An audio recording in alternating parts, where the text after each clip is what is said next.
23rd November, Wednesday, MAO with Cal, once again. Alright guys, can we trust what Goldman Sachs forecasts?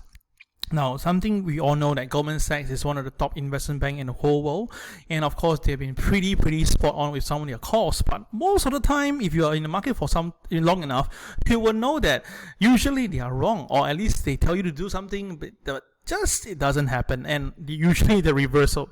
So of course this is going to be a very debatable question here. Can we trust what they say? I'll tell you more in detail shortly, but once again, do your risk assessment and make sure that you do your own remanagement whenever I say whatever. Okay, and thank you AIMS for the kind sponsorship and for the football game too.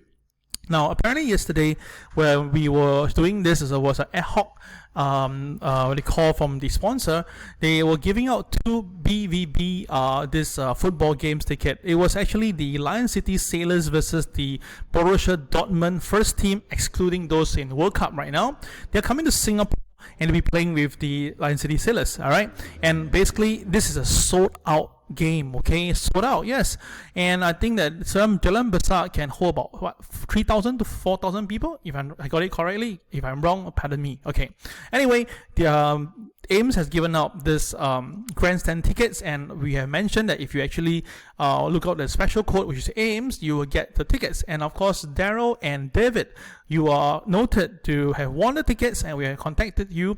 I believe Daryl has contacted us. I'll see you there, and David, do contact us ASAP. All right. Now, this coming Saturday, more than 120 people have registered for it. Thank you so much once again. But I think that we can go higher, right?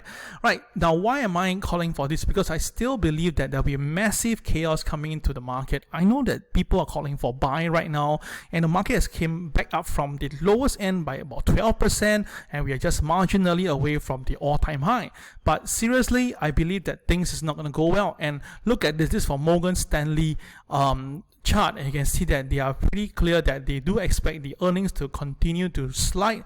And of course, we know that the inversion is continuing. Now, these are the charts I will be sharing with you. I have more than 12 charts to share with you on Saturday, so quickly register with the link at the bottom of the comment box. Yep, massive chaos is really coming in. Now, let's just look at what Goldman Sachs has to say. Now, Goldman Sachs strategy says that the bear market will last in 2023.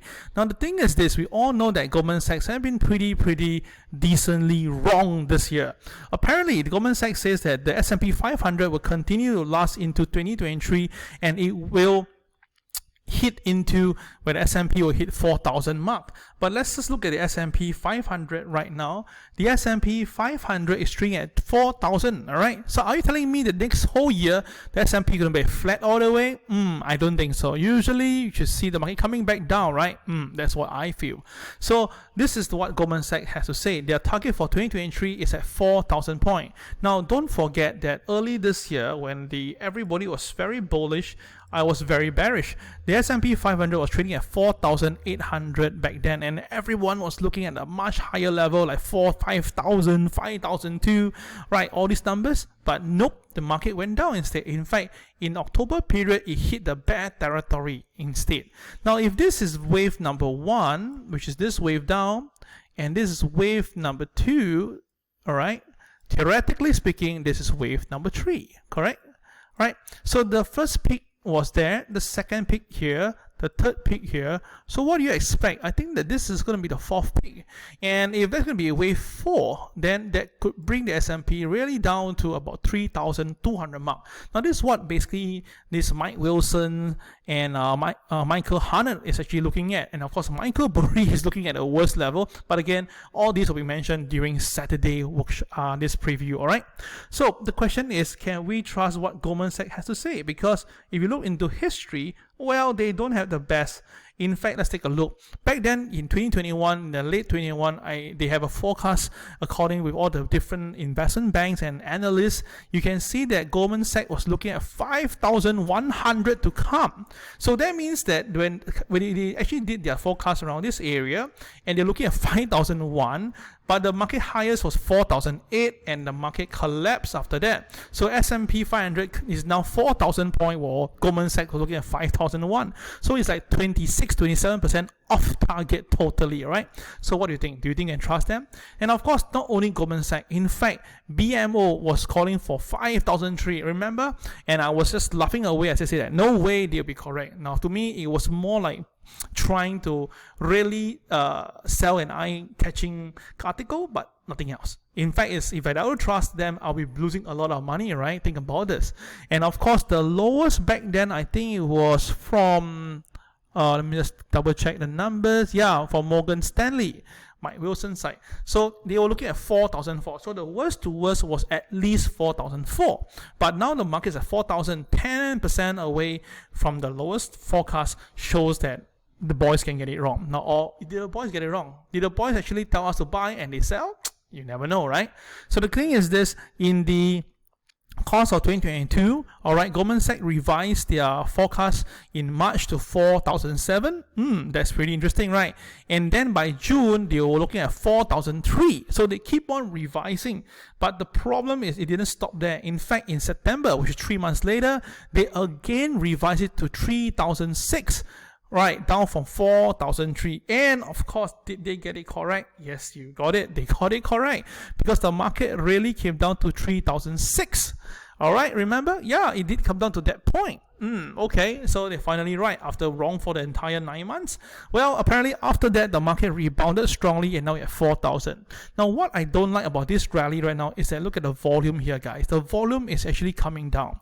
The last time we saw this is when the S&P was going up. Remember in August, I was kind of slammed down by many people when the market actually shot up from this 4,001 went all the way to 4,003. So there were people like telling me, Kel, you got it very wrong. The market has bottomed out and blah, blah, blah, blah, blah. I say, okay. Fair enough, but again, let me show you the numbers, okay, with this. Now, back then, it was here, it went up all the way to this point here. Okay, take a look. It was up, okay, wait a minute. Okay, it's up by about 15%, okay? And at the time, everybody was telling me, Kel, you got it wrong, it go higher. And truth be told, it went higher. But if you look carefully, when the market was going up, the volume was coming down. This is where that I was pretty confident that the market will come down, and truth be told, it really did. So from where we are right now, we bring back to where it is, okay?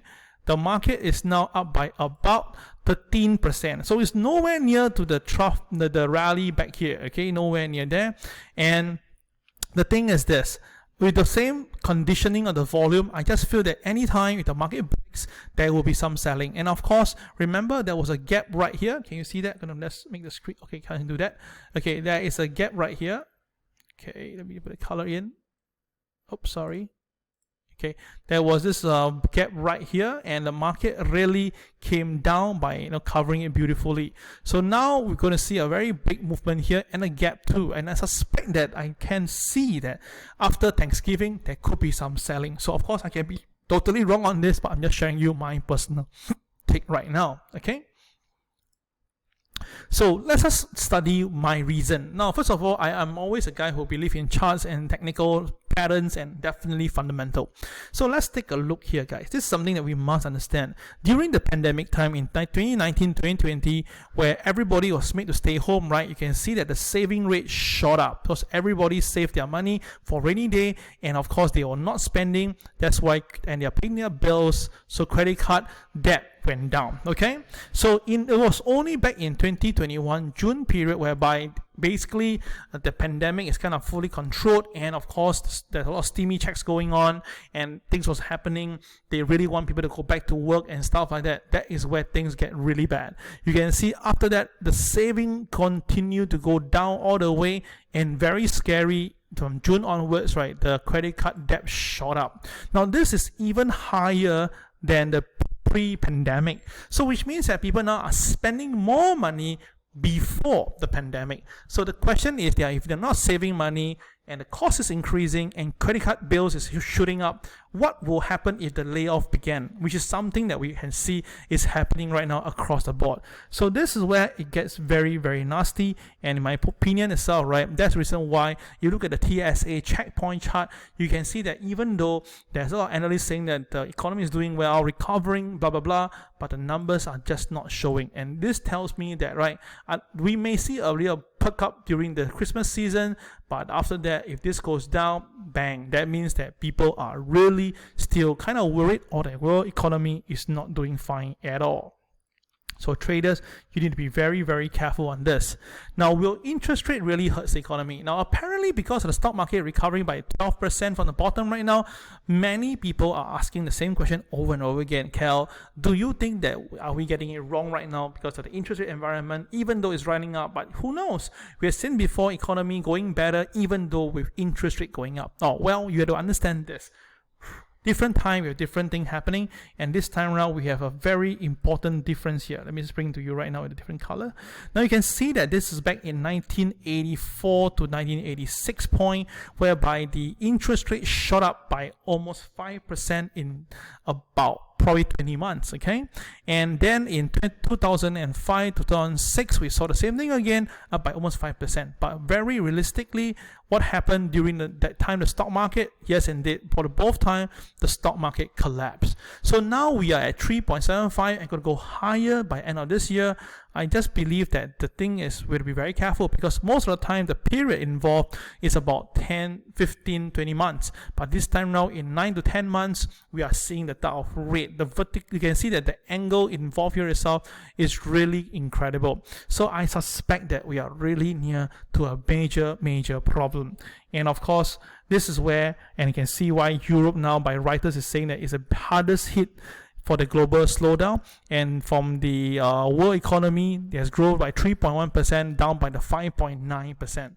So all these tell you that actually interest rate environment is not good for the economy, and usually that will create a lot more trouble. So that is the reason why we need to understand things better. So tonight we have the core durable goods, and apparently market is watching this closely right now. If let's say the data is going to be a 0.1, because the market previously was minus 0.5, then of course, as you can see, a higher reading will expect to be bullish for the dollar, and that's the reason why I believe the dollar is going to go up again. And that's why the short covering are happening. See, the boys always do things way before it. If they do not react on the day, they usually forecast and react days before that. That is why I feel that the US dollar will recover. And of course, we have Thursday, tomorrow will be Thanksgiving, and basically the market will be closed. And during at 3 a.m. we have the FOMC minutes meeting, and of course this is something that we all know that there should be more rate coming in, maybe at a lower pace. And of course, for post-Thanksgiving, we have a half-day trading day. So with a lighter trading day right now, that's probably the reason why yesterday the S&P 500 went up on light volume, because traders are really taking a break, and it's very easy to motivate the market when volumes are low. So I want to show you that what other things I'm pretty concerned, and that is the US national debt.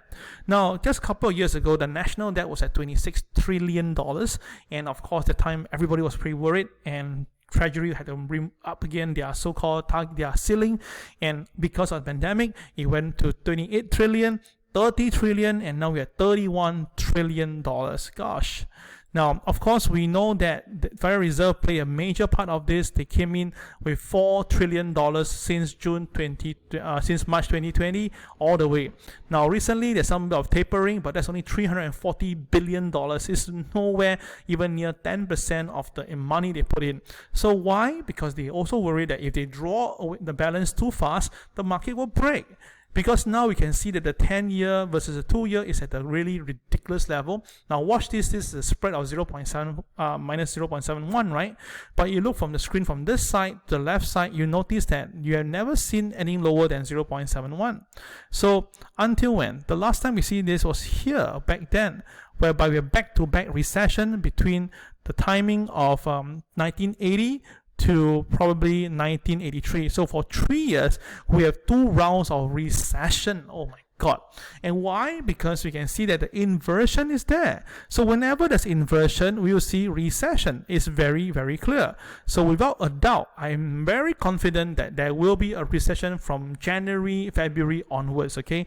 And when that all happens, stock market will have to come down before that, okay? It's been proven, and it will likely be happening. So again, guys, don't miss what I'm going to have for you for this coming 26th of November, Saturday, 10 a.m. I'll tell you more in greater details, and I have an idea for you on how to make money by joining the TWB 19 intake. I'll tell you more in greater detail, all right? Okay, let's look at the market right now and see what do we have for you for today. Okay, let's go. Now, first of all, we can see pretty clearly that we have the market breaking above the 34,000. Now, I've been saying this, the market have been very suspiciously sideways for quite a few days, and a lot of dojis, and yesterday was a doji too. So we all know that as long as the market stays above OP and it's a doji yesterday, likelihood the market will go up. And I was saying very clearly that I do suspect the market will go to 34,000, and indeed it went to 34,000 and closed even higher. Okay, so very simple now. If the market can stay above 34,000, the next target could be as high as 34,768. Now, the support will be 34,027. As long as it stays up, the market should be fine. Okay. All right. So that is something to share with you. But if you look at this, is the other KFC level. I'll bring to you oil. Okay, moment. I think there's some technical error here. Okay, we go. This is the Nasdaq. Now the Nasdaq KFC level is very soon. That will be about 28 to 29 of November. Kindly take note. And of course, the market KFC level has broken in, and that's why the Nasdaq shoot up. But the pullback right now. So as long as it stays above here, 11,360, we should still be fine. Okay. All right, for China market, you can see the market is kind of flat for today, and it's still trading below the 2,280. Of course, you've been testing it, but it couldn't stay above it. But the good part is a stable MA30, so likely there should be further upside, at least from what I'm seeing right now, unless it breaks below the MA30 level. Okay, let's look at today's market, the quick one on this. Oops, sorry, moment. Error here. Okay, here we go. Now the Dow Jones today, you can see that it has came down to the BNB support level at this 33,300 area and recover all the way to the BNB RL level. So it's a beautiful BNB support back to RL. I'll tell you more in detail on this coming Saturday. And based on what we're looking at right now, the market could test 34,279 for today. KSI and KRW are all pretty positive, so that is one reason to expect further upside. Yep, for today. Now for the Nasdaq, it's a bit different. Nasdaq did a CCYR a couple of days ago, and that led to the selling. Now today KSI is red, but the KRW is cyan color, so which means that there's a mixed back signal. So the market likely today will be a bit of mix. Now it's a CCRY in a new BNB. So by right, if the market can break above the BNB RL, and that's 11,743, we can see the market going up to 11,976. Okay. And the S&P 500, now we have a green arrow at the bottom, meaning that the KSI and the KRW are in line. So there is a small possibility for the market to go towards the stack here right now. This is the BNB RL level, which is at 4046, and today's pivot one is 4038. So if the market can stay above OP, we can see the market moving to this point here. But of course, the support will be at 3979, which is kind of stacked with the pivot two. Interesting. All right, let's look at the Hang Seng right now. Now, Hang Seng, as you can see, is basically moving sideways, and it stays above the MLP of 17,587. So for Hang Seng, it's very closely related to China market. If that market is not moving, I doubt Hang Seng will be moving much. Both KSI and KRW are kind of positive, so upside potential is still going to be the BNB RL level, BNB 1x1 extension. Yep. Okay, let's look at the oil market right now. Oil has came down badly because of the so-called sabotage news about OPEC pumping more oil into the market, which it didn't happen because it was fake. And then, but that is where the suspicious come in, because after they pump it down, right, the market should have retaliated, recover. But now it's just staying down below the 81.65 because that is a pivot too. So as long as the market stays below 81.65, I suspect crude oil may have to come back down to 80.62 to find some rest. And of course may have to reside around $80.